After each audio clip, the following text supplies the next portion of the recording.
Hello, lovies! So, it's another day for pampering diri sa The Elixir Aesthetic Center sa Argao. So, we visited them last Monday because we had to go to the city sa Sabado maong wala ta kabisita nila pag Sabado. So, medyo na-change ang schedule karon, but here we are.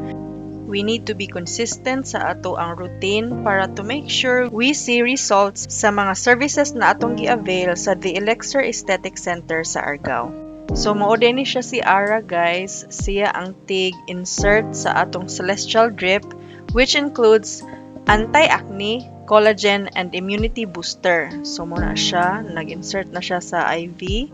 Para mas time efficient, while ongoing ang facial, ila po di-insert ang IV drip. So, while nag-insert sa IV si Ara, si Giselle ang nag-facial nako. So, sa Korean Glass Skin facial treatment, daghan siya og processes. Apil na ang cleansing, ang steaming sa face para mo-open ang pores. Then, naapod siya facial scrub. And then, after the facial scrub, kay i-prick pod ang nose area og uban facial parts para matangtang ang mga whiteheads sa inyong dagway. So as you can see sa video, giprick na akong nose and medyo sakit yun na siya na part, guys. Ubay-ubay jud ko whitehead sa akong ilong. Then ang next part kay ang pag-suction, kana siya pang bira gihapon na siya sa mga clogged pores, sa mga blemishes sa inyong naong. So after na siya sa pag-prick. And then afterwards, butangan og serum ang inyong naong para maandam na siya for the galvanic machine na mo tone sa inyong face ug close sa pores. Then muna siya gi-massage ang serum na gibutang sa inyong naong. Then afterwards, kay galvanic na dayon. So commercial break, mauna siya ang IV drip na hapit na mahurot while ongoing ang facial.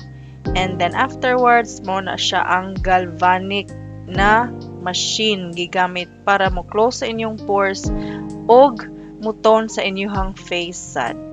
Since na may handulan lain si Ara, maong gi-push na lang niya ang remaining na IV drip sa akong mga kaugatan.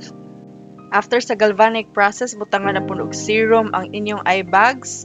For the eye bag removal process, muna siya guys, left and right of course.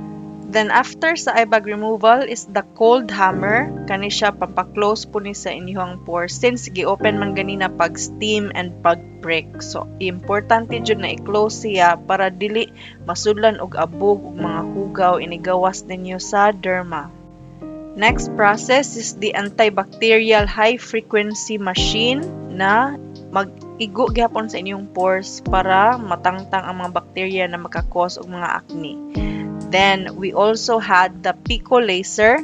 This is going to target the dark spots or mga acne marks sa inyong naong. Mo na igo na siya sa mga laser, guys, para mo lighten siya eventually. For the underarm hair removal na laser, dili sila mo advise na kamoy mo shave sa inyong ilok, guys. So, mauna, gipataas na ako ang akong hair sa akong ilok. Sila rin mo shave. Kaya dapat daw nila i-monitor ang hair growth para makibaw po sila kung asa mo focus sa laser. So, muna, gishavean ni Giselle ang akong ilok. Excuse me po. Then, mauna, butangan nila og gel para sa laser. Then, mauna siya, ganang 1,000 shots daw na siya, guys. Ang ilang i-hit na laser para mga matay ang mga roots sa inyuhang buhok sa ilok.